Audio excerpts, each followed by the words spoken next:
Ok, Vaux-le-Vicomte c'est pas Versailles, mais Versailles c'est un peu Vaux-le-Vicomte. Construit entre 1656 et 1661, Vaux-le-Vicomte est le château de Nicolas Fouquet, surintendant des finances de Louis XIV, et il est réputé pour avoir servi de modèle à Versailles. Après avoir fait travailler de concert l'architecte Louis Levaux, le peintre Charles Lebrun et le paysagiste André Lenôtre, Nicolas Fouquet donna une grande réception inaugurale le 17 août 1661 pour faire admirer son nouveau chez lui. Malheureusement, au lieu de s'extasier devant la beauté du lieu, véritable chef-d'œuvre de style classique, Louis XIV se sentit humilié.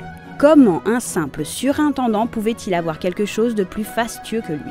Ce que Nicolas Fouquet ignorait, ou ce qu'il refusait de croire, c'est que Colbert, autre jaloux, tramait depuis quelques semaines déjà un complot visant à le discréditer.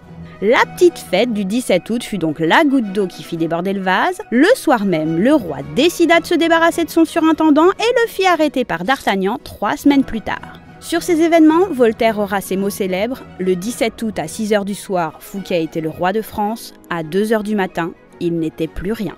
S'ensuivit ce qu'on appela le procès du siècle, et Fouquet n'échappa à la peine capitale que grâce à l'intégrité du juge Olivier Lefebvre d'Ormesson qui mit au jour tout le complot. Les juges prononcèrent alors une peine de bannissement, mais Louis XIV intervint et utilisa son droit de grâce. Sauf que Fouquet ne fut pas gracié.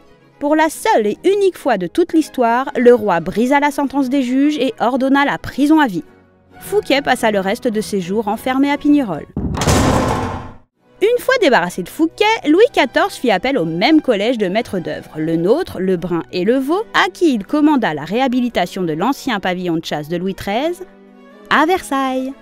Vaux, quant à lui, fut pillé par le roi lui-même, qui se servit allègrement pour décorer Versailles, et livré aux enchères avant d'être littéralement abandonné.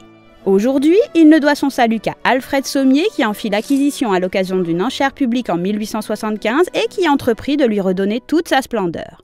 On a envie de dire « Merci, monsieur Sommier ».